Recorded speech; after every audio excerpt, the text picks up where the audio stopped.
Brixton Soup Kitchen is a service that provides hot meals and hot drinks to the homeless, needy and less fortunate families in and around London. Even though we're called Brixton Soup Kitchen, we don't only cater for people in Brixton.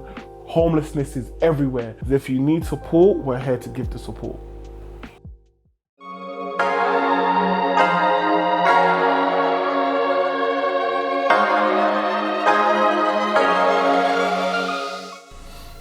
Just leaving the soup kitchen. Just gonna take you over to my estate where I grew up, where everything began for me. So my estate is Mourners Estate, but it's known as Summer Leighton.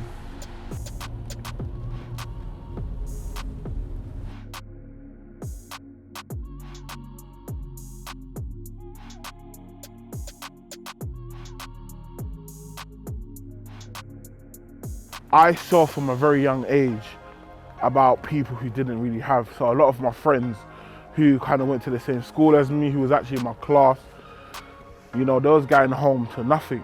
Where I was going home, cooked meal, PlayStation, TV, Sky, the box, you know, these things where I just saw as normal. A lot of my friends who was in my class, they didn't have. I walked to different parts of Brixton I've never really gone to. And that's when I was exposed to homelessness. Like I saw a lot of people like sleeping rough on the floor, begging, you know, asking for money to buy food, etc.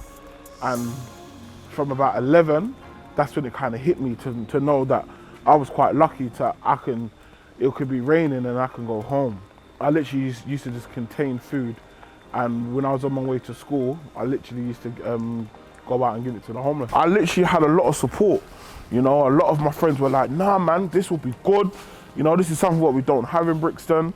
You know, there was support, you know what I mean? And, you know, one of the biggest supports I had was a guy called Jason Lord Kovar, who sadly passed away. You know, he was there from the planning stage. He was there from like, when I was in my front room, stealing logos on Google, trying to make my own logo. He was there. This is the first place, the first centre we had doing the soup kitchen. So we ran it here for about a year. Literally, it was amazing. The first day, you know, we had 50 people coming the first day. Literally, we was thinking, oh my God, like what we're gonna do. So I just wanted to say a massive thank you to everyone at the Southwick House TRA and Rose for kind of just believing in us and, you know, making our whole passion kind of live.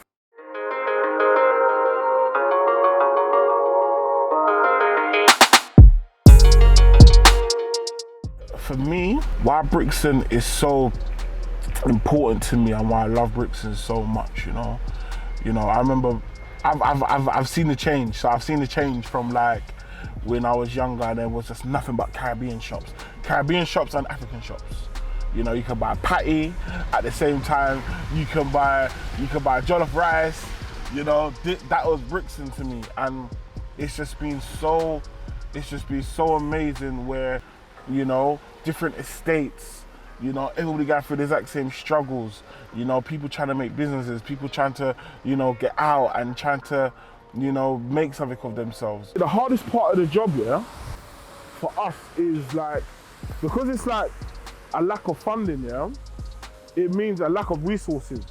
When I first started the soup kitchen in 2013, I was more focused on homeless people, rough sleeping, you know, not knowing that there's a lot of, when it comes into the homeless category, there's a lot.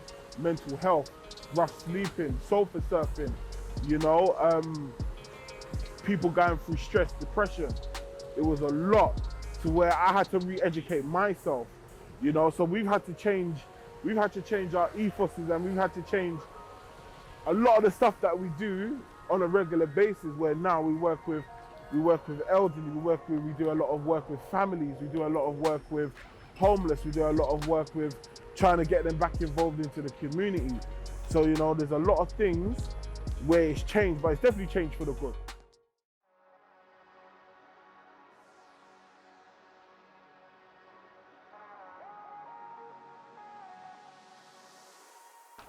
Well, we've had many rewarding experiences at the soup kitchen, even if it's kind of getting homeless people back into work, you know, getting them back into training. You know, we've had so many people going from, you know, rough sleeping in bins, to now having their own house, to now working where they can now pay their rent, you know, bring food, you know. Seeing that is very rewarding. Now for myself, I'm severely dyslexic, so I left school with no GCSEs, you know, but I was able to get support when I went to university, and that's when I actually left with my degree as a youth and community worker. From running the soup kitchen, I was literally awarded my master's. Now, I never would have thought of me even having a degree. That was like the highest I could ever achieve.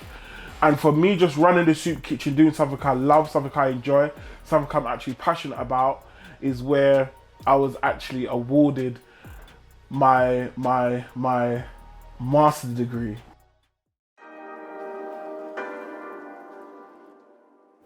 I hope in the next 5 years that we're closed down, that I'm actually just got a job, and that there's no homelessness.